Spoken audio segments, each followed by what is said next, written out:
Hello, good evening everyone. I hope you are all doing good. Ravindra's institute के online platform पर आप सबका स्वागत है।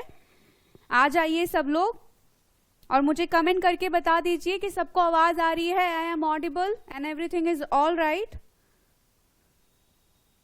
चलिए, कल के लेक्चर में हमने पॉलिटी किया था और आज हम वही कंटिन्यू करेंगे। ठीक है, हमारा ऑलमोस्ट पॉलिटी अब खत्म होने को है, तो आ जाइए सब लोग।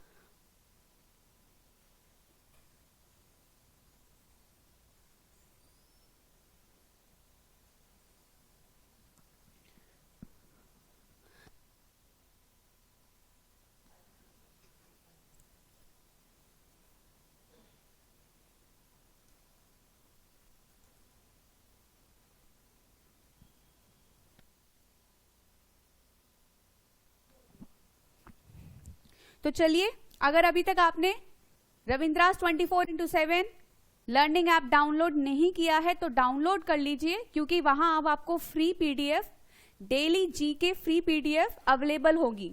ठीक है, और अगर आप किसी भी कॉम्पिटिटिव एग्जाम्स की तैयारी कर रहे हैं तो आप नीचे लिखे हुए इस नंबर पे कॉल करके कांटेक्ट कर सकते हैं। हमारे यहाँ हर कॉम्पिटिटिव एग्जाम्स की तैयारी कराई जाती है और हमारा Telegram channel Ravindra's IAS official join कर लीजिए। चलिए फिर शुरू करते हैं हमारा आज का सेशन, जो है पॉलिटी पर। तो हमने राज्यपाल, स्टेट सब देख लिया है, अब हम देखेंगे आयोग। पहले हमने चुनाव आयोग किया था, आज हम उसके आगे जितने भी आयोग आपके एग्जाम में पूछे जाते हैं और इस आयोग से रिलेटेड जितने क्वेश्चंस आते हैं, तो हम आज वो कवर करेंगे। ठीक है, तो चलिए शुरू करते हैं आज का हमारा पहला सवाल। तो संविधान का अनुच्छेद जो UPSC, union public service commission के सदस्य को हटाने के बारे में विवरण देता है, तो वह कौन सा आर्टिकल है जो यूपीएससी के सदस्य को हटाने के बारे में विवरण देता है? तो आर्टिकल 323, आर्टिकल 325, आर्टिकल 317 या आर्टिकल 319? तो मुझे कमेंट करके बता दीजिए कि कौन सा वो आर्टिकल है जो यूपीएससी के सदस्य को हटाने के बारे में विवरण देता है।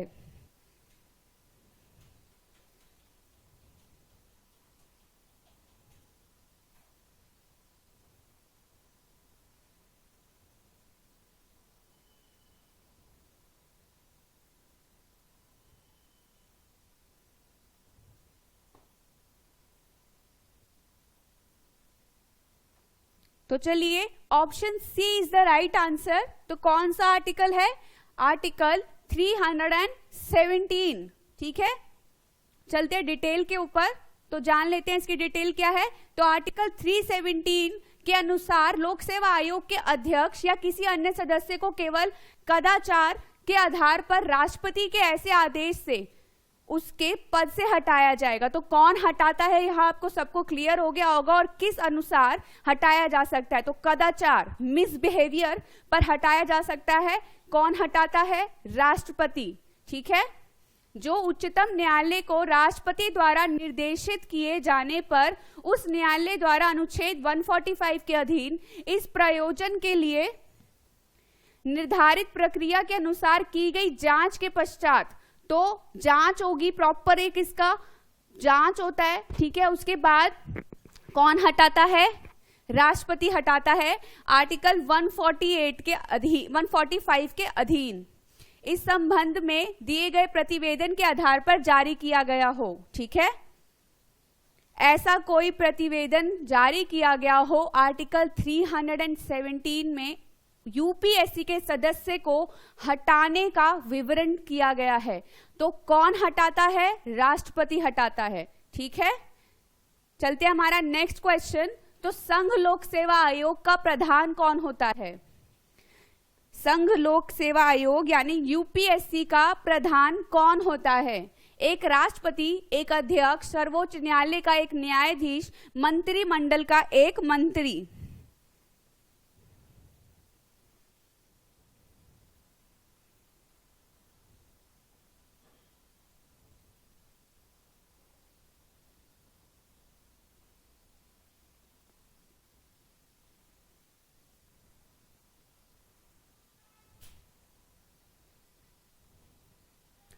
तो संघ लोक सेवा आयोग यानी यूपीएससी का प्रधान कौन होता है? ठीक है,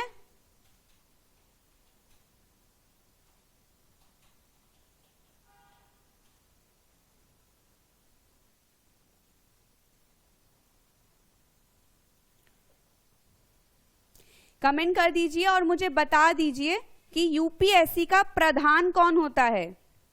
आपके पास 4 ऑप्शन है, आपको एक जवाब देना है, तो मुझे कमेंट करके बताइए इस क्वेश्चन का आंसर क्या है।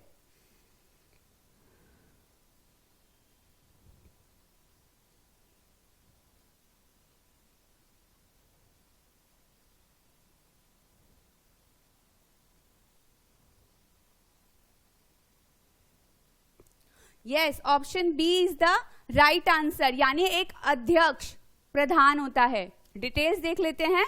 तो संघ लोक सेवा आयोग भारत के संविधान द्वारा स्थापित एक संवैधानिक निकाय है। ठीक है, जो संविधान के अकॉर्डिंग बनाया गया है, विधियों के अकॉर्डिंग बनाया गया है। ठीक है, तो जो भारत सरकार की लोक सेवा के पदाधिकारियों की नियुक्ति के लिए परीक्षाओं का संचालन करता है। ठीक है, तो क्या करता है ये पद अधिकारी, ठीक है, की नियुक्ति के लिए परीक्षाओं का संचालन करता है। संघ लोक सेवा आयोग में एक अध्यक्ष होता है और 10 सदस्य होते हैं। कितने अध्यक्ष होते हैं? एक अध्यक्ष और 10 सदस्य, तो टोटल 11 मेंबर होते हैं संघ लोक सेवा आयोग में। आयोग का प्रधान कौन होता है? अध्यक्ष होता है। 28 नवंबर 2018 से अरविंद सक्सेना, कौन है? अरविंद सक्सेना संघ लोक सेवा आयोग के वर्तमान अध्यक्ष हैं। तो याद रखिएगा, क्वेश्चन ये भी पूछा जा सकता है कि यूपीएससी के वर्तमान अध्यक्ष कौन है। तो कब आए ये? 28 नवंबर 2018। कौन है? अरविंद सक्सेना। ठीक है, चलिए नेक्स्ट क्वेश्चन। तो संघ लोक सेवा आयोग के सदस्य कब तक अपने पद पर बने रह सकते हैं, यानी इनका शॉर्ट में उनका कार्यकाल, उनका टेन्योर कितना होता है? तो 65 इयर्स की आयु तक, 62 वर्ष की आयु तक, 60 वर्ष की आयु तक, या इनमें से कोई नहीं? बता दीजिए, कमेंट कर दीजिए मुझे इसका राइट आंसर क्या होगा कि यूपीएससी के सदस्य का कार्यकाल कितना होता है।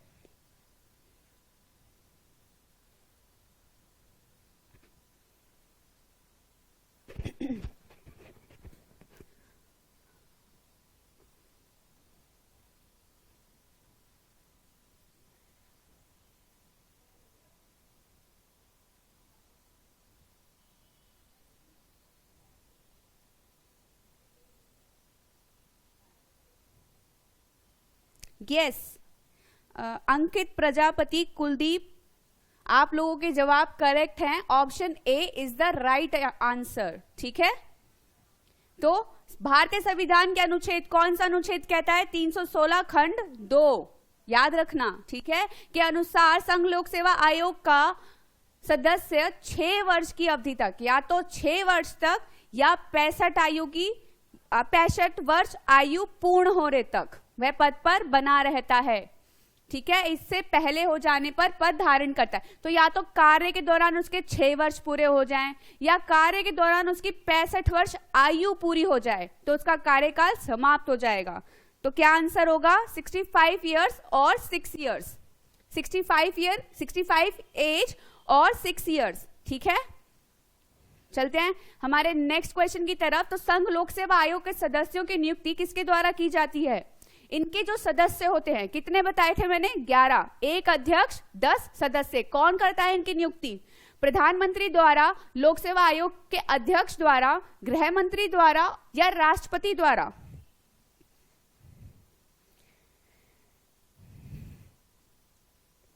जल्दी जल्दी कमेंट कीजिए और मुझे बताइए इसका राइट आंसर क्या है।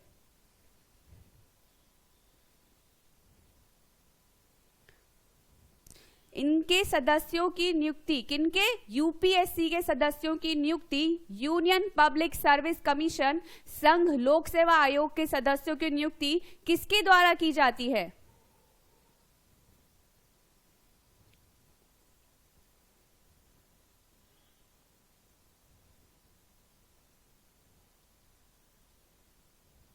मैंने सबसे पहले क्वेश्चन में आपको बताया था इसका जवाब।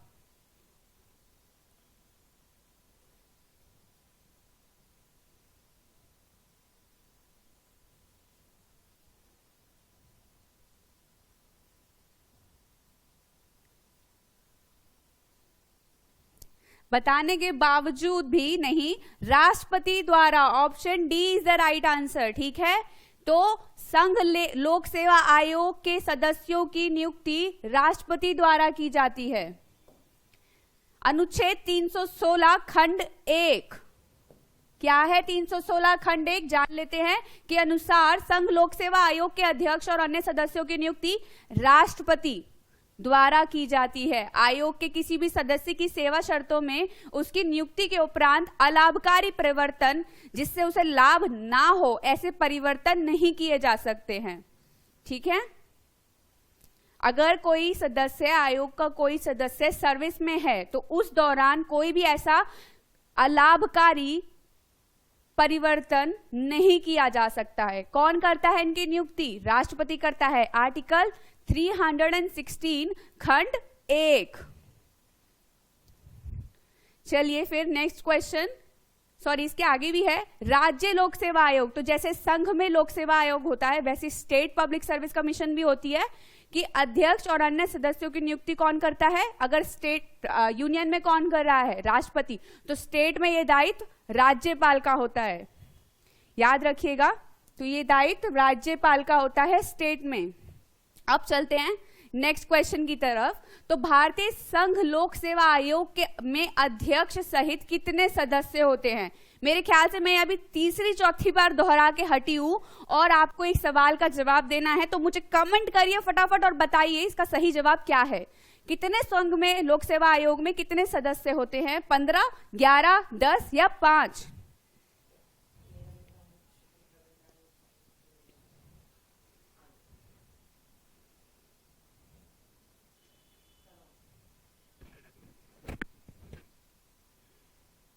यूपीएससी में कुल कितने सदस्य होते हैं?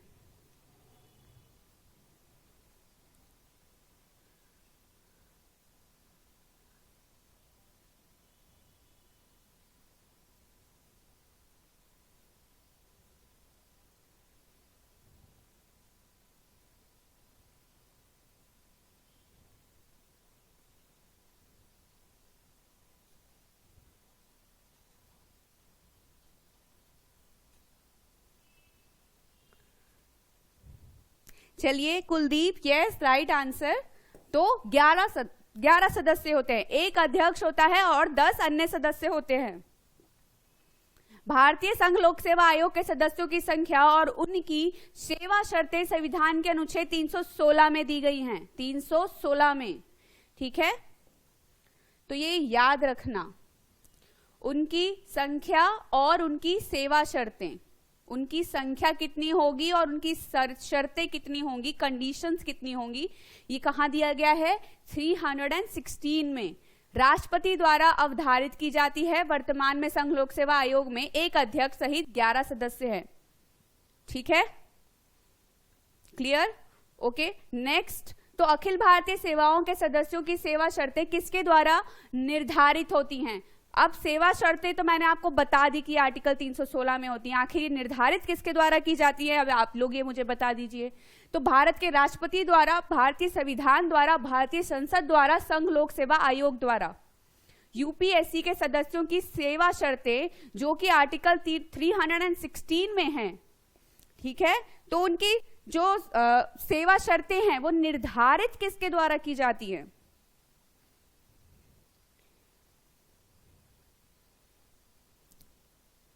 कमेंट करिए और फटाफट मुझे बता दीजिए कि निर्धारित किसके द्वारा की जाती है। और हाँ, इससे साथ साथ ये आज का सेशन अपने फ्रेंड्स के साथ शेयर जरूर कर दे, क्योंकि आज हम करवा रहे हैं आयोग। इससे बहुत क्वेश्चंस आते हैं, बहुत स्ट्रेट क्वेश्चंस आते हैं।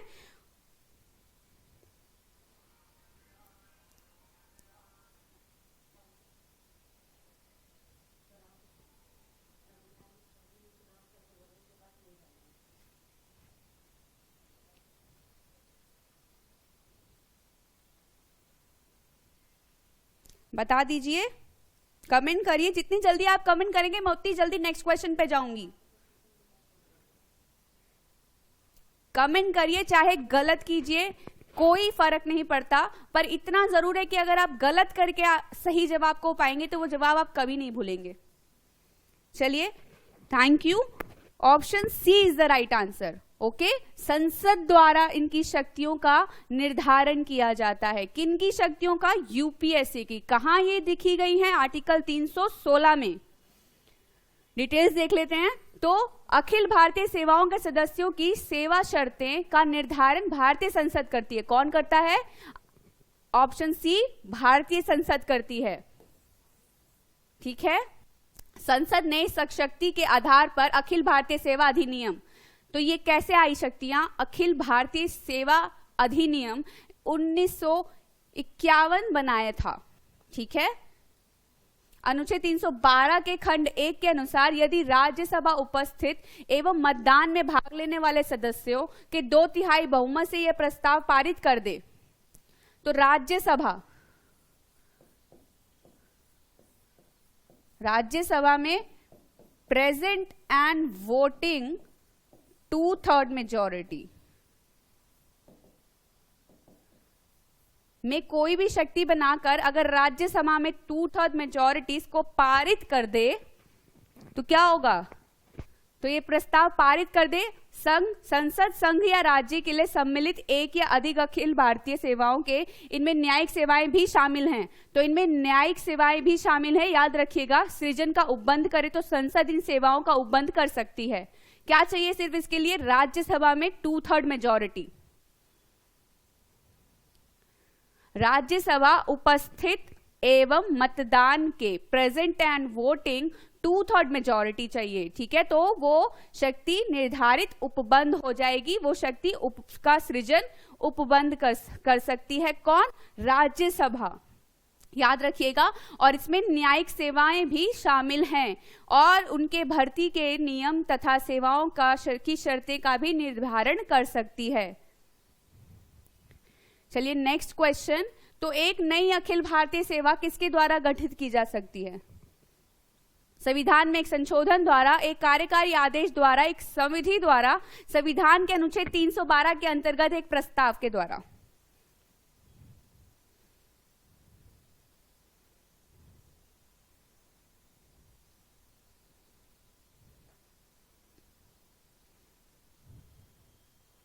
ये क्वेश्चन अभी मैंने आप लोगों को इससे पहले वाले क्वेश्चन में इसका जवाब बताया है।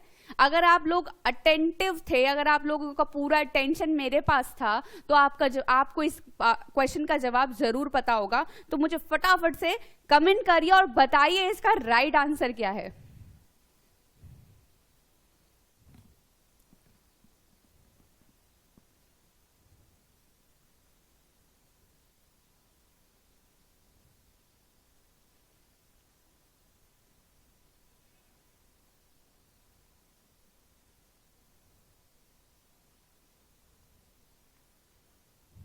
चलिए, जी हाँ Sachin, right answer option D is the right answer. अभी मैंने इससे पहले आपके पहले क्वेश्चन में आपको यही बताया है कि आर्टिकल 312 के अंतर्गत राज्यसभा में प्रेजेंट एंड वोटिंग 2/3 मेजॉरिटी के बाद कोई भी नियम या शर्तें या उससे रिलेटेड उपबंध बनाया या निर्धारण किया जा सकता है। डिटेल्स देख लेते हैं। तो अखिल भारतीय सेवाओं के गठन का प्रस्ताव संविधान के अनुच्छेद 312 में उल्लेखित है। तो यह एक प्रस्ताव द्वारा गठित किया जाता है जो आर्टिकल 312 में उल्लेखित है। यदि राज्यसभा में उपस्थित और मत देने वाले सदस्यों में से कम 2/3, अगेन कम से कम 2/3 पीएनवी राज्यसभा समर्थित प्रस्ताव में घोषित किया है कि राष्ट्रहित में एक आवश्यक है तो संसद एक या अधिक अखिल भारतीय सेवाओं का सृजन का उपबंध कर सकती है। तो एक या उससे ज्यादा अखिल भारतीय सेवाओं का उपबंध किया जा सकता है आर्टिकल 312 के प्रस्ताव द्वारा, जो कि राज्यसभा में पीएनवी प्रेजेंट एंड वोटिंग 2/3 मेजॉरिटी से पास होना चाहिए। चलिए इसी के साथ अगला सवाल भी देख लेते हैं। तो भारत में लोक सेवा आयोग में भर्ती के लिए प्रारंभिक परीक्षा पद्धति फर्स्ट ईयर जो होता है कि सर्वप्रथम अनुशंसा किस में की गई थी? एप्लवी प्रतिवेदन में, गोरवाला प्रतिवेदन में, प्रशासनिक सुधार आयोग प्रतिवेदन में, कोठारी प्रतिवेदन में सर्वप्रथम अनुशंसा पूछ रहा है। जवाब दे दीजिए कि इसके लिए सर्वप्रथम अनुशंसा प्रारंभिक परीक्षा पद्धति की सर्वप्रथम अनुशंसा किस वेदन में की गई थी?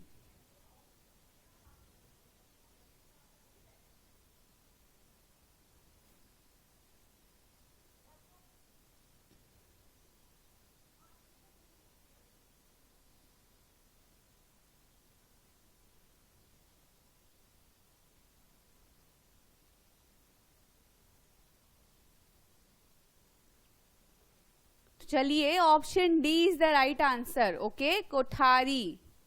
यस विनय, सॉरी आप विनय ने पहले वाले का जवाब डी दिया था, तो इसका जवाब भी कोठारी है। ठीक है, चलते हैं डिटेल्स देख लेते हैं। तो लोक सेवा में भर्ती की नीति एवं चयन प्रक्रिया पद्धति पर विचार करने तथा सुझाव देने हेतु बीएस कोठारी की अध्यक्षता में एक आयोग गठित किया गया था। क्या नाम था पूरा? बीएस कोठारी। ठीक है, इस आयोग ने अपनी रिपोर्ट में प्रारंभिक परीक्षा, मुख्य परीक्षा तथा प्रशिक्षण, तो पहले क्या होगा? पहले होगी प्रारंभिक परीक्षा, फिर होगी मेंस यानी प्रीलिम्स, मेंस एंड देन प्रशिक्षण किस समय परीक्षा कराने का सुझाव दिया था। इसके अन्य महत्वपूर्ण तथ्य क्या क्या थे? कोठारी आयोग ने कोठारी प्रतिवेदन में और क्या क्या कहा गया था वो भी जान लेते हैं, जिससे रिलेटेड बहुत क्वेश्चंस आते हैं। ठीक है, तो वर्ष 1919 में भारत शासन अधिनियम के अंतर्गत भारत के प्रथम लोक सेवा आयोग 1926 ईस्वी में स्थापित किया गया। अगर क्वेश्चन आता है कि सबसे सर्वप्रथम लोक सेवा आयोग कब स्थापित किया गया, तो 1919 में भारत शासन अधिनियम के अंतर्गत 1919 भारत शासन अधिनियम के अंतर्गत भारत के प्रथम लोक सेवा आयोग कब किया गया? 1926 में। 1919 भारत शासन अधिनियम के अंतर्गत 1926 में स्थापित किया गया। ठीक है, 1935 के अधिनियम द्वारा इसका नाम संघ लोक सेवा आयोग रखा गया। ठीक है, तो 1935 अधिनियम द्वारा क्या किया गया? इसका नाम संघ लोक सेवा आयोग यूपीएससी कब किया गया? 1935 भारत शासन अधिनियम। 1919 में ये लाया गया, 1926 में ये स्थापित किया गया, इसका नाम बदल के रखा गया संघ लोक सेवा आयोग 1935 अधिनियम में। संविधान के अनुच्छेद 315 के अंतर्गत संघ एवं राज्यों के लिए लोक सेवा आयोग के गठन का प्रावधान किया गया है। ठीक है, कि एक यूनियन यानी यूपीएससी होना चाहिए और स्टेट पब्लिक सर्विस कमीशन होना चाहिए। तो ये आर्टिकल 315 में है, याद रखिएगा ये फैक्ट्स, इट्स वेरी इंपॉर्टेंट और इससे बहुत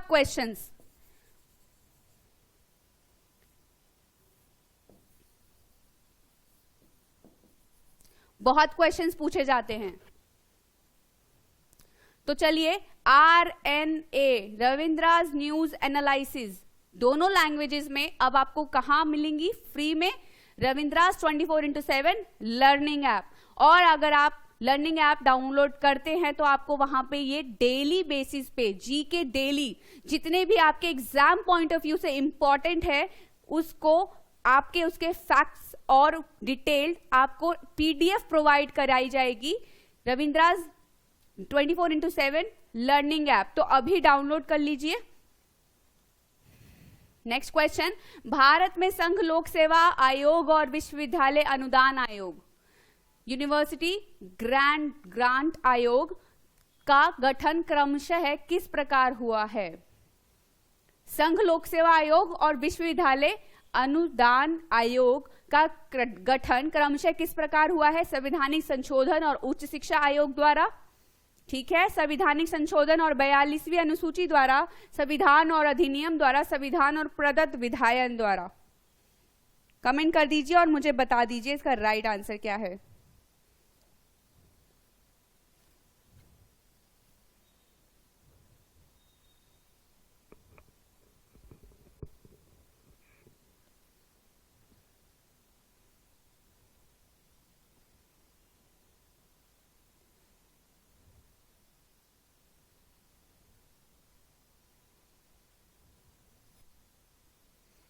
भारत में संघ लोक सेवा आयोग और विश्वविद्यालय अनुदान आयोग का गठन क्रमशः किस प्रकार किया गया हुआ है? ये किस प्रकार किया गया है? कौन से अधिनियम द्वारा? फटाफट से कमेंट करिए और मुझे बताइए कि इसका राइट आंसर क्या है।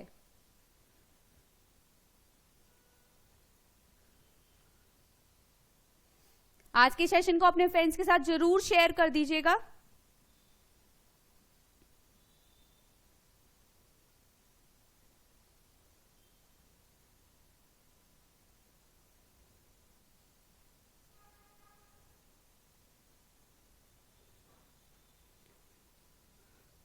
तो चलिए, option C is the right answer. संविधान और अधिनियम द्वारा भारत में संघ लोक सेवा आयोग और विश्वविद्यालय अनुदान आयोग का गठन क्रमशः संविधान और अधिनियम द्वारा हुआ। ठीक है, संविधान और अधिनियम द्वारा हुआ।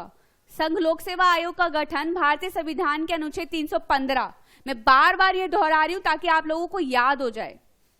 ठीक है, तो कौन से आर्टिकल में है? आर्टिकल 315 में के तहत तथा विश्वविद्यालय अनुदान आयोग का गठन विश्वविद्यालय अनुदान आयोग अधिनियम 1956 के तहत किया गया है, जिसे 20 दिसंबर 1985 को संशोधित भी किया गया है।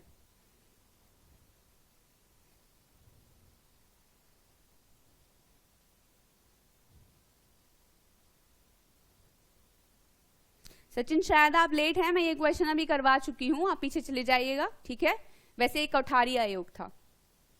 चलिए, तो इनमें से कौन सा तथ्य संघ लोक सेवा आयोग के सदस्यों के संदर्भ में सत्य नहीं है, गलत है? कौन सा है? कौन सा तथ्य है जो गलत है? वे राष्ट्रपति द्वारा नियुक्त होते हैं, क्या ये सही है?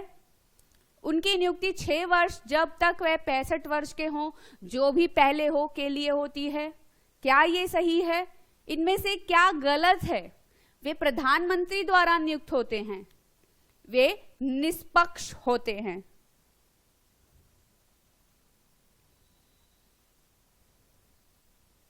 इनमें से कौन सा तथ्य गलत है, सत्य नहीं है? बता दीजिए मुझे।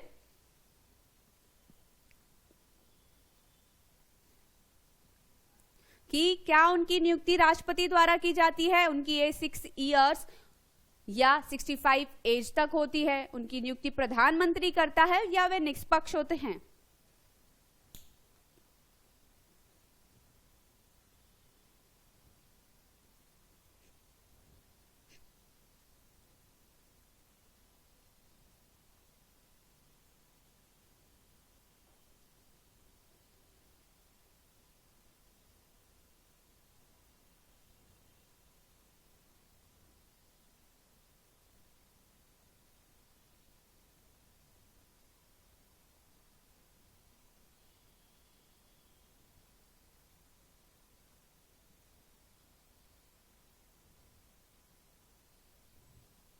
यस, ऑप्शन सी।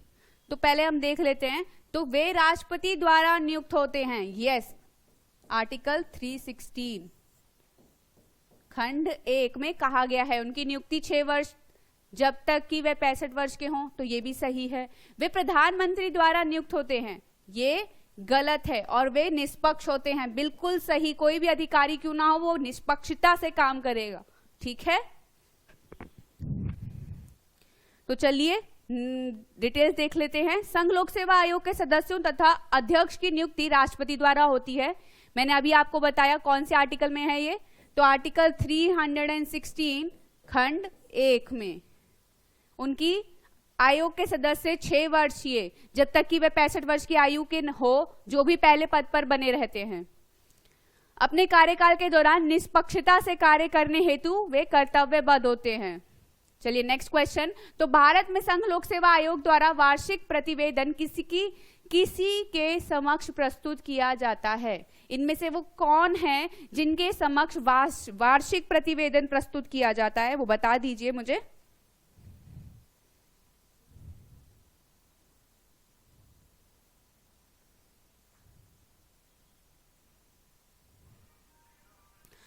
प्रधानमंत्री, मुख्य न्यायाधीश, राष्ट्रपति या महान्यायवादी?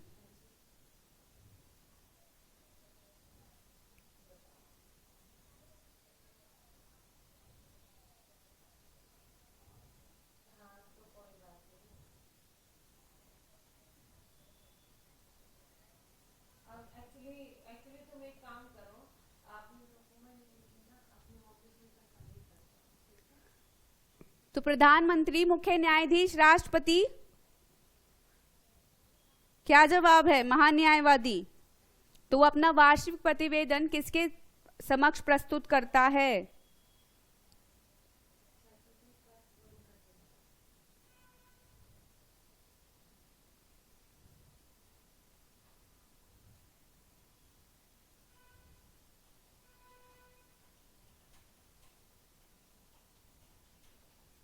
Yes, option C is the right answer, राष्ट्रपति द्वारा। तो संविधान के अनुच्छेद 323 खंड 1 के अनुसार संघ लोक सेवा आयोग द्वारा वार्षिक प्रतिवेदन, ठीक है, आयोग द्वारा किए गए कार्यों की वार्षिक रिपोर्ट, ईयरली रिपोर्ट को वार्षिक प्रतिवेदन कहा गया है। कौन से आर्टिकल में है? आर्टिकल 323 क्लॉज 1 राष्ट्रपति के समक्ष प्रस्तुत किया जाता है। किसके समक्ष प्रस्तुत किया जाता है? राष्ट्रपति के समक्ष। राष्ट्रपति इस प्रतिवेदन को संसद के समक्ष रखता है। तो राष्ट्रपति इसको कहां रखता है? राष्ट्रपति इसको रखता है संसद, ठीक है, पार्लियामेंट। और राज्य लोक सेवा आयोग वार्षिक प्रतिवेदन किसके समक्ष प्रस्तुत किया जाता है? वो स्टेट लेवल पर राज्यपाल, गवर्नर, ठीक है। और फिर ये किसके समक्ष रखते हैं?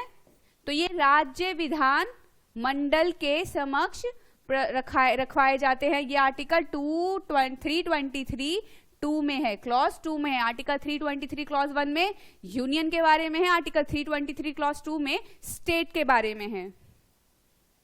चलिए नेक्स्ट क्वेश्चन। निम्नलिखित में से किस आयोग ने भारत में केंद्र राज्यों के संबंध का अध्ययन किया है? केंद्र और राज्यों के जो संबंध हैं उसका अध्ययन किया है। ठक्कर आयोग, शाह आयोग, मंडल आयोग, सरकारी आयोग?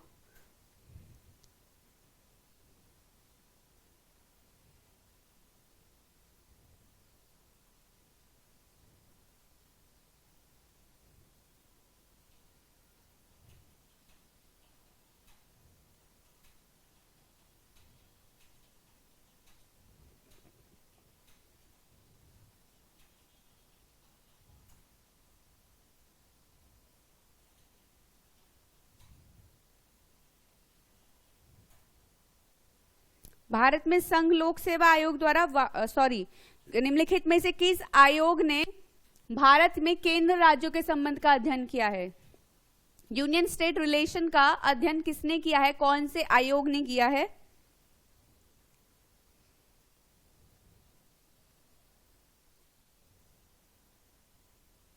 Yes, option D is the right answer, सरकारी आयोग। सरकारी आयोग का गठन भारत सरकार ने जून 1983 में किया। कब किया सरकारी आयोग का गठन? किसने? भारत सरकार ने जून 1983 में। तो ये क्वेश्चन भी बहुत पूछा जाता है कि इसका गठन कब हुआ, तो ये हुआ जून 1983 में। जिसका उद्देश्य क्या था? ऑब्जेक्टिव क्या था? केंद्र राज्य संबंधों से संबंधित शक्ति संतुलन, बैलेंस ऑफ पावर पर अपनी संतुति देना था, ठीक है।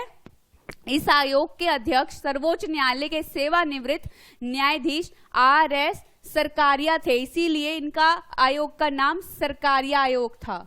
कौन थे? सरकारिया थे, RS सरकारिया। कौन थे उस समय जो सेवानिवृत्ति में थे? सर्वोच्च न्यायालय के न्यायाधीश।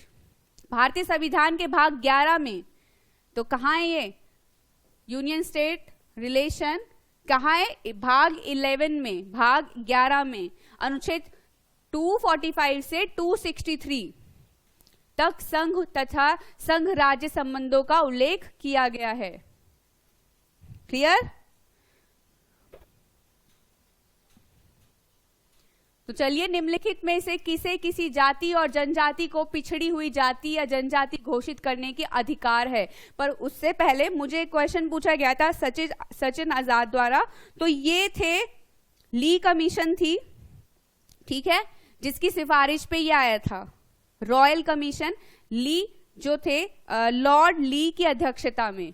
तो रॉयल कमीशन द्वारा यूपीएससी की स्थापना हुई थी। रॉयल कमीशन की सिफारिश पर यूपीएससी की स्थापना हुई थी, ठीक है। लॉर्ड ली थे उसके अध्यक्ष।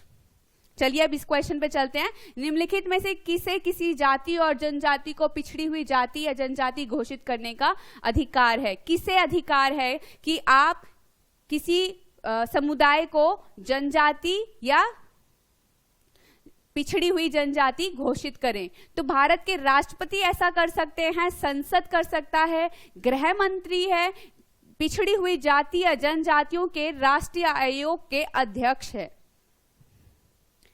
बता दीजिए मुझे इसका जवाब क्या है।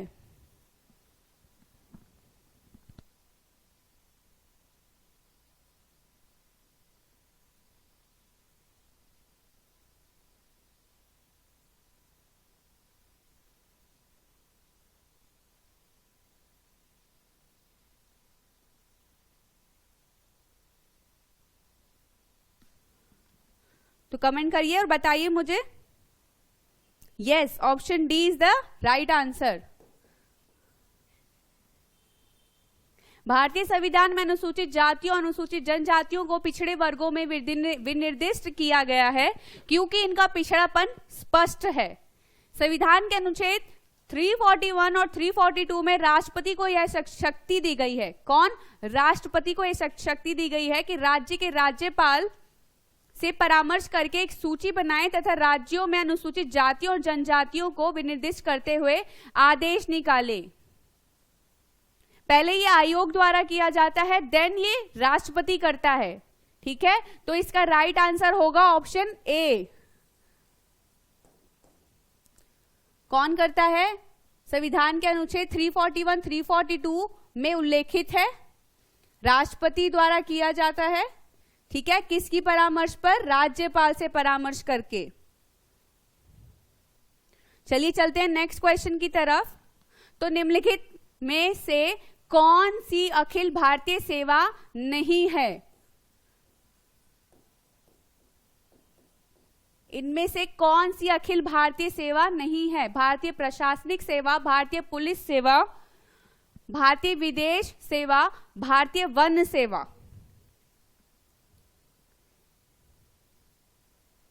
कमेंट करिए और मुझे बताइए इसका राइट आंसर।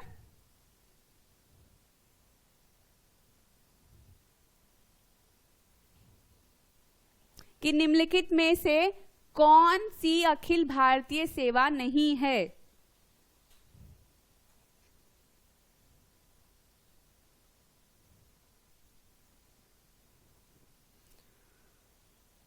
देखिए, जितनी जल्दी आप मुझे कमेंट करेंगे उतनी ही जल्दी मैं नेक्स्ट क्वेश्चन पे जाऊंगी। तो आप मुझे कमेंट करिए और मुझे बताइए इसका राइट आंसर क्या है।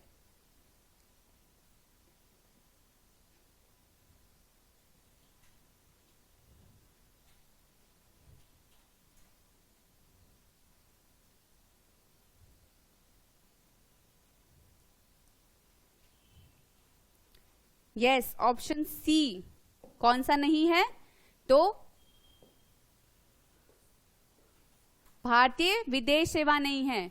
भारतीय प्रशासनिक सेवा, भारतीय पुलिस सेवा तथा भारतीय वन सेवा अखिल भारतीय सेवाएं हैं। कहां ये अधिनियम के किसके तहत? अखिल भारतीय सेवाएं अधिनियम 1951 के तहत किया गया है। तो इन तीनों सेवाओं का गठन अखिल भारतीय सेवाएं अधिनियम 1951 के तहत किया गया है, जबकि भारतीय विदेश सेवा अखिल भारतीय सेवाओं के रूप में वर्गीकृत नहीं है। चलिए नेक्स्ट, भारत के किस प्रदेश में लोक सभा तथा राज्य विधानसभा में अनुसूचित जनजातियों के लिए सर्वाधिक सीटें आरक्षित हैं।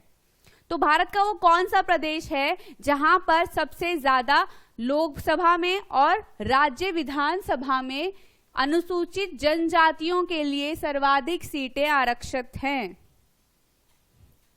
राजस्थान, उड़ीसा, बिहार या मध्य प्रदेश? जल्दी कमेंट कीजिए और मुझे बताइए इसका राइट आंसर क्या है। कौन सा प्रदेश जहां पर सबसे ज्यादा जनजाति अनुसूचित जनजातियों के लिए सीटें आरक्षित की गई हैं लोकसभा और राज्य विधानसभा में?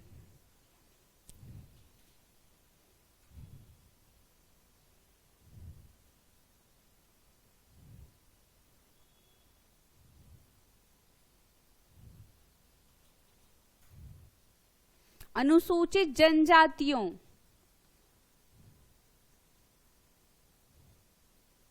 Yes Tinku, right answer. वो प्रदेश है मध्य प्रदेश।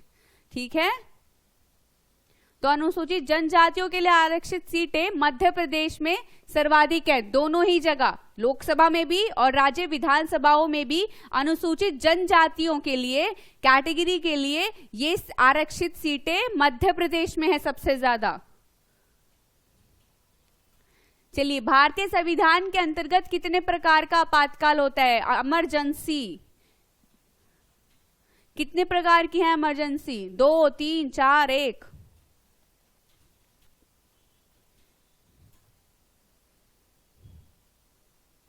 देखिए, अभी जो एग्जाम्स हुए हैं तो वो बहुत ही स्ट्रेट क्वेश्चंस पूछ रहे हैं।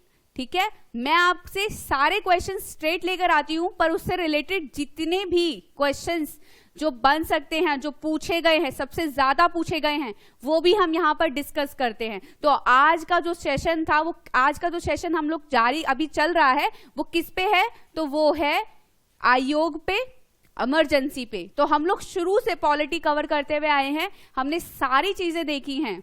हम कहां पहुंच गए हैं? आयोग पर, इमरजेंसी पर। और अब हम कल जो करेंगे वो करेंगे पंचायत। बहुत इंपॉर्टेंट टॉपिक है पंचायत।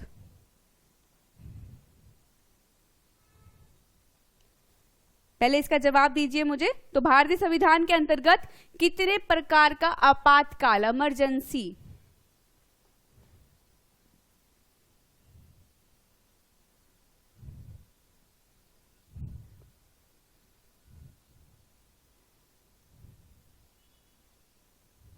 चलिए, तो इमरजेंसी टिंकू राइट आंसर 3 प्रकार की है। ठीक है, इमरजेंसी कितने प्रकार की हैं? 3 प्रकार की हैं। देख लेते हैं। तो भारतीय संविधान में 3 प्रकार के आपातकाल का उपबंध किया गया है। याद रखिएगा, कितने प्रकार का? 3 प्रकार का। 3 टाइप्स ऑफ इमरजेंसी। कौन कौन सी? आर्टिकल 352, वेरी इंपॉर्टेंट आर्टिकल, ठीक है, के तहत युद्ध, बाहरी आक्रमण या सशस्त्र विद्रोह की स्थिति में राष्ट्रीय आपातकाल, नेशनल इमरजेंसी।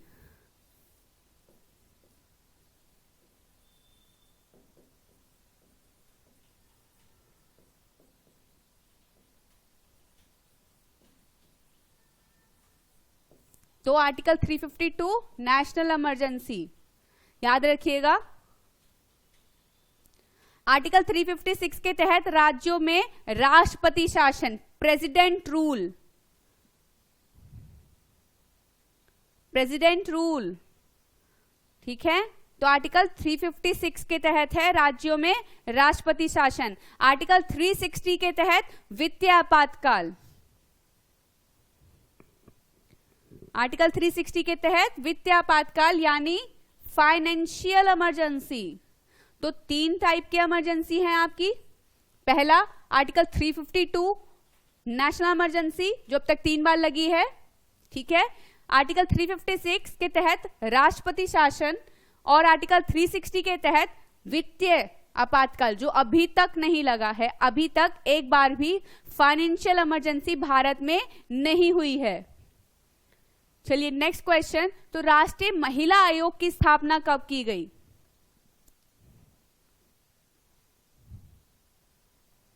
राष्ट्रीय महिला आयोग की स्थापना कब की गई बता दीजिए मुझे। ऑप्शन 1992 में, 1990 में, 1993 में या 1994 में?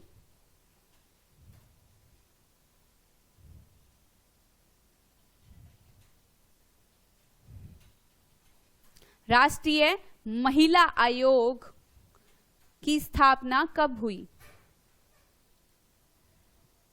National women commission.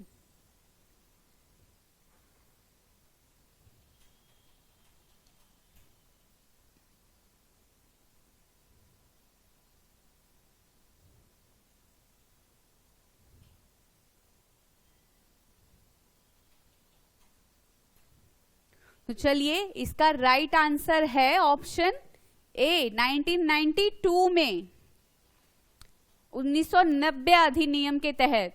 तो राष्ट्रीय महिला आयोग की स्थापना राष्ट्रीय महिला आयोग अधिनियम 1990 के तहत 1992 में हुई। ठीक है, तो अधिनियम कब आया? 1990 में अधिनियमित किया गया, याद रखिएगा, और गठित किया गया 1992 में। बहुत इंपॉर्टेंट क्वेश्चन है, याद रखिएगा इसको। यह एक संवैधानिक निकाय है। ठीक है, इसी मामले की जांच, इसको क्यों लाया गया? तो मामले की जांच करने, इसे मामले की जांच करने के दौरान आयोग के पास दीवानी अदालत के अधिकार होते हैं। ठीक है, तो दीवानी अदालत के अधिकार होते हैं अगर ये किसी मामले की जांच करती हैं।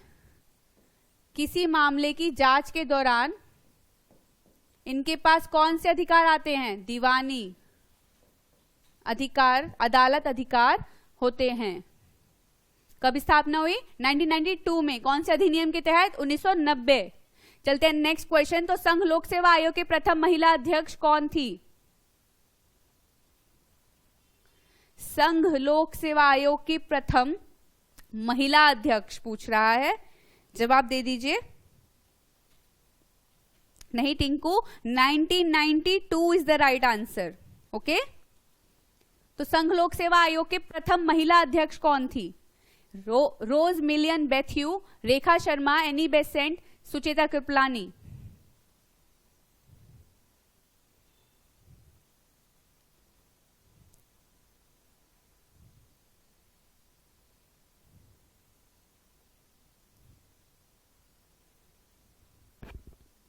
संघ लोक सेवा आयोग की प्रथम महिला अध्यक्ष, यूपीएससी की पहली महिला अध्यक्ष कौन थी? Rose Millian Bathew, Rekha Sharma, Annie Besant, Sucheta Kripalani.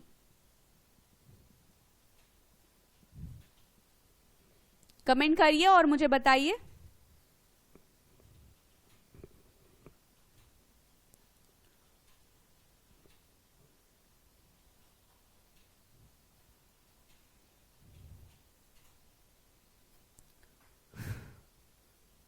चलिए, इसका राइट आंसर है ऑप्शन ए, रोज मिलियन बेथ्यू। ठीक है, was the first women president of UPSC. पहली महिला अध्यक्ष कौन थी? रोज मिलियन बेथ्यू। तो संघ लोक सेवा आयोग की प्रथम महिला अध्यक्ष रोज मिलियन बेथ्यू थी। रेखा शर्मा, ठीक है, अभी मैंने आपको पढ़ाया राष्ट्रीय महिला आयोग, नेशनल वुमेन कमीशन, तो उसकी अध्यक्ष कौन है अभी वर्तमान में? रेखा शर्मा उसकी अध्यक्ष हैं। कब? 7 अगस्त 2018 को इन्होंने कार्यभार संभाला। एनी बेसेंट आप सबको पता है पहली महिला सदस्य थी कांग्रेस की, और सुचेता कृपलानी कौन थी? उत्तर प्रदेश की पहली महिला मुख्यमंत्री। ये सब मैंने आप लोगों को पढ़ाया है। तो रोज मिलियन बेथ्यू यूपीएससी की पहली वुमेन चेयरपर्सन थी। रेखा शर्मा अभी आयोग की चेयरपर्सन है। कब आई? 7 अगस्त 2018 को, 18 से अभी तक है।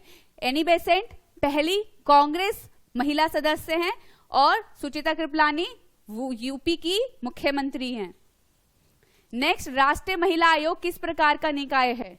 तो राष्ट्रीय महिला आयोग मैंने आपको पढ़ाया। राष्ट्रीय महिला आयोग की अध्यक्ष कौन है ये भी मैंने आपको बताया। आखिर ये आयोग कैसा निकाय है, ये आप लोग मुझे बताइए। संवैधानिक निकाय है, सलाहकारी निकाय है, संविधान उत्तर निकाय है, अर्धन्यायिक है, क्वासी जुडिशियल है।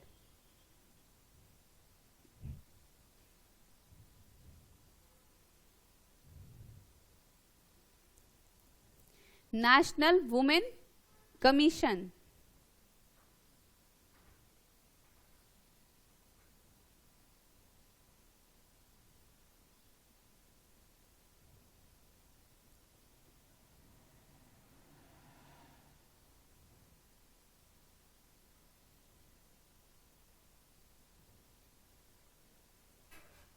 जी नहीं सुरेंद्र, ये एक सलाहकारी निकाय है। तो राष्ट्रीय महिला आयोग एक सलाहकारी निकाय है। कैसा निकाय है? सलाहकारी, एडवाइजेबल। याद रखिएगा। तो नेशनल वुमेन कमीशन NWC एक सलाहकारी निकाय है। इसी के साथ आज का हमारा सेशन यही समाप्त होता है। आई होप आप सबको मेरा आज का सेशन अच्छा लगा होगा। तो please hit the like button और अपने फ्रेंड्स के साथ शेयर करना ना भूलें और चैनल को सब्सक्राइब कर दें। चलिए, तो मैंने आपको पहले ही बता दिया है, कल हम लोग करेंगे panchayat.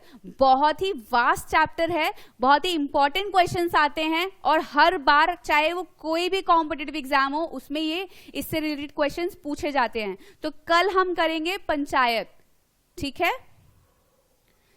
Thank you very much, have a nice evening. कल मिलते हैं शाम 6 बजे।